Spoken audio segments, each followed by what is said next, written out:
gathered today for this ceremony. It is truly an honor to be with you. I want to acknowledge the military and medical leaders who are here today. And I want to thank this class of hospital corpsmen and congratulate all of you on your achievement. During your weeks here at Cook County Stretcher Hospital, you've helped to heal shattered bodies and save lives. You've all learned a great deal about trauma medicine, but you haven't just been students, you've also been teachers. Look around you at the doctors and nurses who are here today to help celebrate your graduation. They and we are all here because of what you have taught us. Your devotion to duty and honor, your willingness to sacrifice everything to defend our freedoms and democracy is an inspiration. We are awed by your patriotism and love of our nation, and we are truly grateful for your service. You're all honorary Chicagoans now. You haven't really been through a winter unless you went through one at Great Lakes. But I know that one member of your class actually did grow up in Chicago. Corpsman Brian Zia from Morgan Park on the far south side. He said he wanted to be a corpsman because he wants to be the person who everyone can count on. Military service is a tradition in the Zia family. I learned going back to World War I service, World War II service, and Vietnam. He has cousins who are also serving today. It is a great family tradition which you continue with your service. Many of you also come from families with a long history of military service. Whether you're the fifth generation in your family to serve or the first as U.S. Navy hospital corpsman, you're all part of a long and proud tradition. I want to tell you a story about one man whose life was literally saved by a very brave Navy corpsman. His name was Paul Douglas. He was a PhD professor of economics at the University of Chicago, and in that position was elected as an alderman to the Chicago City Council.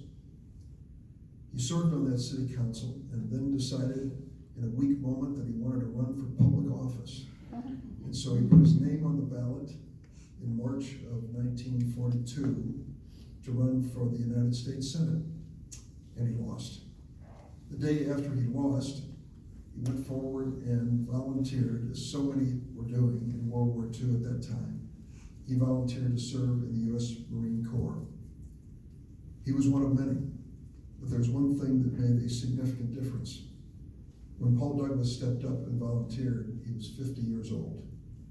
He prepared by running around the track at the University of Chicago in Hyde Park and thought he was in pretty good shape and could make it. He was, in fact, remains the oldest Marine ever to complete basic training at Parris Island. The Navy brass, of course, wanted to take this economics professor with a PhD and put him in the War Department in Washington, stick him in a desk. Douglas wouldn't hear of it. Even at age 50, automatically a captain because of his civilian experience, he demanded that he go to the South Pacific, Dr. Shannon, and serve with the Marines in the South Pacific. He finally got his way. He was wounded twice. The first time at the Battle of Palau in the Pacific. Weeks later, he was shot again at the Battle of Okinawa. He almost died. A Navy corpsman saved his life. He spent the rest of his time, the next year, in a military hospital recuperating from his injuries. He lost the use of his left arm, which he had dangling by his side the rest of his life, much like Bob Dole, former member of the United States Senate. Douglas used to call that left arm of his paperweight because it had no value, functional value, but he always remembered it as an illustration of the service which is expected of those who are in uniform. After the war, Paul Douglas decided that he was going to run for the United States Senate again, 1948, and this time he was successful. As a senator, he fought for economic justice and civil rights and so many other causes. He was known as the conscience of the Senate. He refused to accept his veteran's disability payment for his war injury because Douglas said a person could do the work of a U.S. senator with one arm tied behind the back. I know a little bit more about Douglas than most because when I was a senior in college, I was an intern in his office. And I was dazzled by his service to our country, his life, and his career in public service. I can remember was given an assignment as a college student without a lot of serious need for preparation, and it was this: each day he insisted on signing every letter that went out of his office. So there he was with one arm signing letters. He needed help. That's where interns came in. He reached over and pulled the letters. And they told us, the staff would say to us as interns as we went in for this assignment at 5 o'clock every night, stack a letter for this senator to sign. Don't say anything. This is a very important man thinking important thoughts. Don't interrupt him. Don't ask any questions. So I sat next to him, trying not to breathe, pulling these letters as he pulled them off and signed them one by one. And he turned to me and he said, "So you're Dick Durbin from East St. Louis, Illinois." No one had ever called me Dick Durbin in my life. It was always Rich or Richard. I didn't have the nerve to tell him that wasn't my name. Well, guess what? It became my political name, and it has to this day because of Douglas. He was such an inspiration to me that my only son is named Paul Dennis Durbin. I never would have had that chance. Maybe I wouldn't be standing here today, but for a Navy corpsman who saved his life on Okinawa. That's what your responsibility may be someday, and I know you're up to that challenge. I personally come from a Navy family like Dr. Shannon.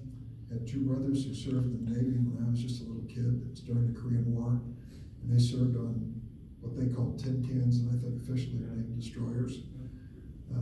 The ships they served on, I remember memorizing their names as a first grader. The USS John Adams, Cassin Young, and the Eversole.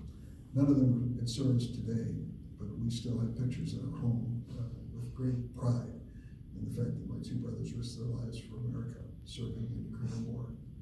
The skill and knowledge that you've gained during these weeks at Cook County Stretcher Hospital will enable you to heal bodies, actually save lives, and to safeguard this great nation. You're probably leaving here soon to catch a plane somewhere, but your honor and your devotion will be remembered. One last thought. When World War II ended, the Secretary of the Navy, James Forrestal, gave a speech about hospital corps. He said the hospital corps' record of saving lives in World War II was unequaled in history. He said, and I quote, "Every individual who was thus saved from death owes an everlasting debt to the Navy Hospital Corps. The Navy is indebted to the Corps. The entire nation is its debtor, for thousands of citizens are living normal, constructive, happy, and productive lives, who but for the skill and toil of the Hospital Corps might be dead or facing a crippling injury." He went on to say, "So to the men and women of the Hospital Corps, I say on behalf of the United States Navy, well done.